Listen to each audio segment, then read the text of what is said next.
In the Indian state of Maharashtra, the magnificent caves of Ellora are cut into the hillside. Between the 5th and 10th centuries, this exceptional complex was excavated out of the rock. Spreading over 1 mile, the 34 temples and monasteries include 12 Buddhist caves, 17 Hindu caves, and 7 Jain caves.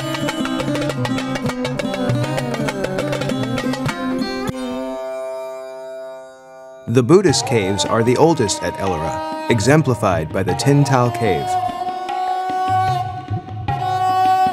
The 3-story sanctuary contains many depictions of Buddha in human form.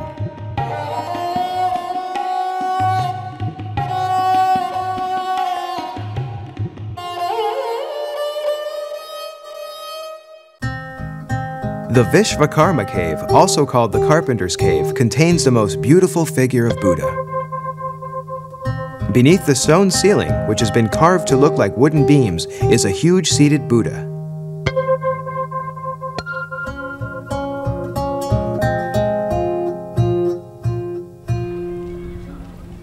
As Buddhist art declined in Ellora, craftsmen honored the Hindu deities.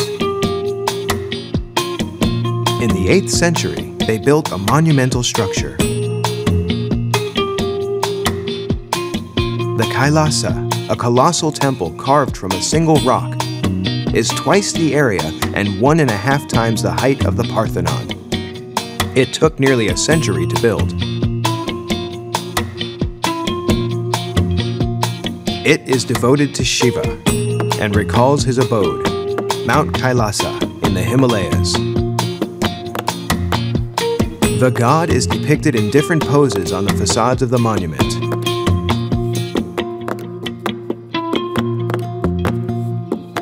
At Ellora, a place of religious tolerance, there are also Jain temples.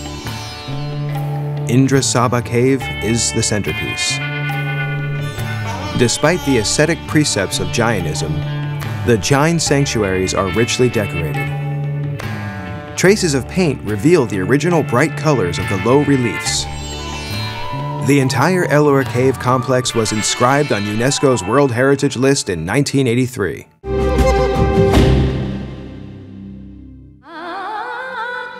Agra is the site of a unique mausoleum in white marble, the Taj Mahal. It was built between 1631 and 1648 by the Mughal Emperor Shah Jahan in memory of his favorite wife. Leading up to the entrance is a vast garden divided into 4 parts.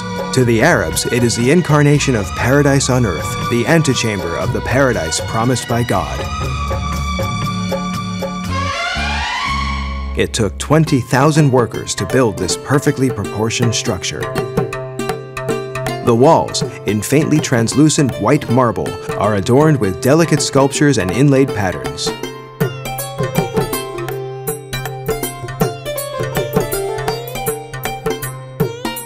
This technique, known as pietra dura, consists of an inlay of thousands of hard, semi-precious stones.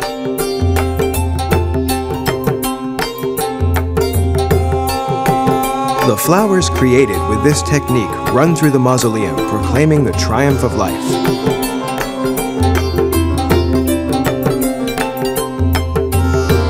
The majestic tomb is more a celebration of love than death.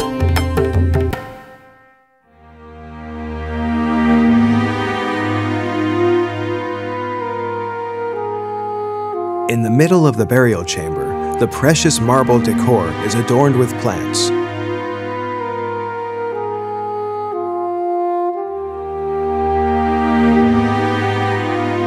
The tomb was built as a jewel case in honor of the supreme love that eternally unites Emperor Shah Jahan and his wife Mumtaz Mahal, chosen one of the palace, who died in childbirth.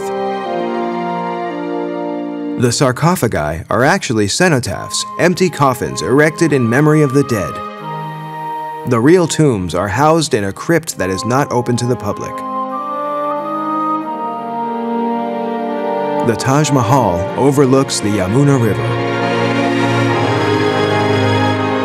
According to legend, there were plans for a bridge spanning the river to a second mausoleum in black marble for the emperor. But it was never built. The uniquely beautiful Taj Mahal was listed as World Heritage by UNESCO in 1983.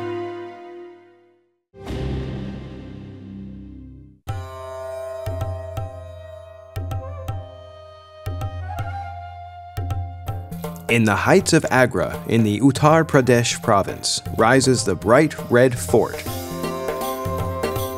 In the 17th century, the Mughal Emperor Akbar established his capital at Agra and built this powerful citadel of red sandstone. The citadel encircled with large walls a bona fide imperial city. Akbar built a monumental palace for his son, Jahangir. Subsequently, in 1627, Shah Jahan, Akbar's grandson, undertook the organization of the fort. He asserted his taste for white marble, visible in the Diwaniyam, the hall of public audience. A delicate alcove where the emperor received his subjects in private.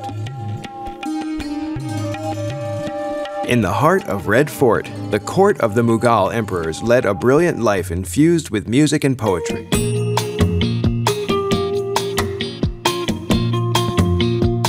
The enchanting palaces proliferated to the image of Taj Mahal. Shah Jahan built them for two of his daughters.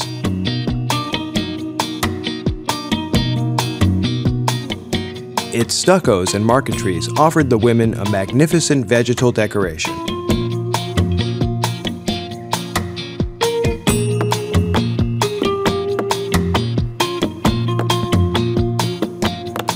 In the southern part of the residence, a sumptuous building was reserved for them.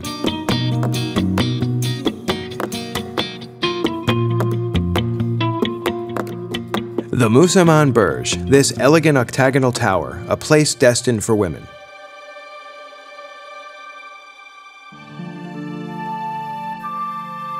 They rested in luxurious decor, once embellished with rubies, diamonds, and other precious stones, unfortunately, mostly plundered.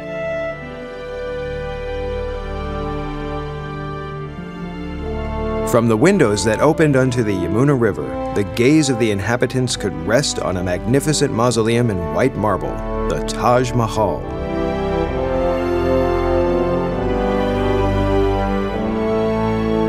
The Red Fort of Agra has been listed as a worldwide heritage of humanity by UNESCO since 1983.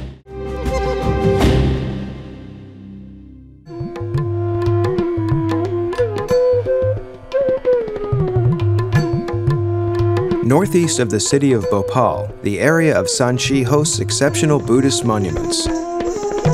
Mostly erected during the 1st and the 2nd century BC, the most majestic of its kind is a stupa, a stone tower in charge of housing part of the relics of Buddha. It has a diameter of 121 feet and it's more than 52 feet high. Resting on its crown is a triple sunshade called Chhatra, which represents the past, present, and the future of Buddha.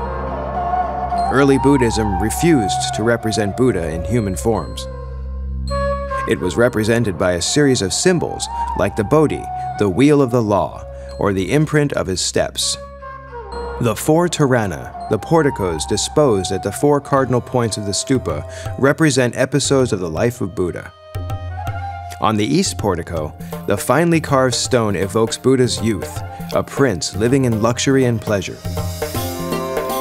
He will soon choose an ascetic life, renouncing to all of his wealth and following the path of the truth.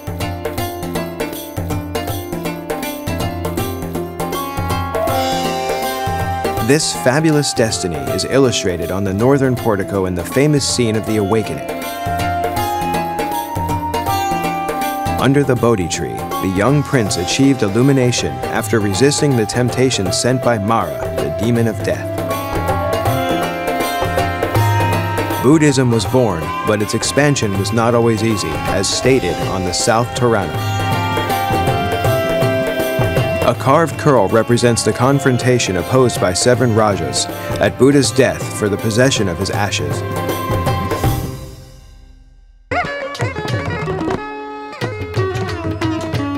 Then, the Buddhist doctrine spread. On the western portico of the stupa, the Wheel of Knowledge is the emblem of his teaching.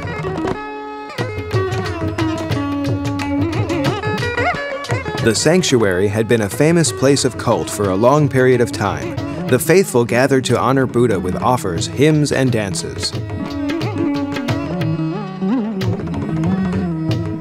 Sanchi has been a main center for Buddhism in India since the 12th century.